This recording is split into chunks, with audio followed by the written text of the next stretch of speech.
Plano sa Lakbayan sa Sugbo nga i-institutionalize na ang bago lang na umol nga task force kasaligan nga moabag sa kapulisan. Samtang andam nang i-deploy ang mga bagong recruits. Ano ang report? Sila ang mga bagong recruits sa Cebu City Police Office nga mulangkob sa task force kasaligan. Moabag sila sa tahas aron masigurong mapatuman ang disiplina sa publiko niing panahon sa pandemya. Bansayon usab sila sa contact tracing alang sa posibleng mga nataptan sa COVID-19. Mga batanon sila nga adunay background sa criminology o medical-related courses.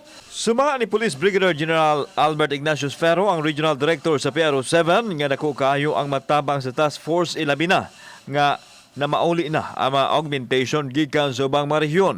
They are all Cebuano speaking.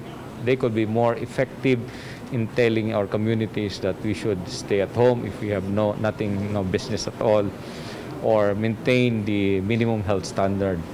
Ang task force kasaligan gipunduhan sa city government nga bulanat ang ilang serbisyo hangtod sa Disyembre diin gamiton sa anti-criminality campaign sa kapulisan.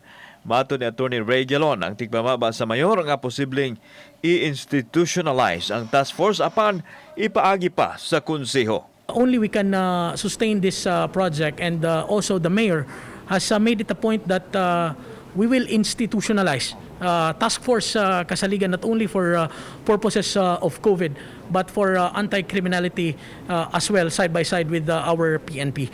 I hope that this crusade is jumpstart here in Cebu.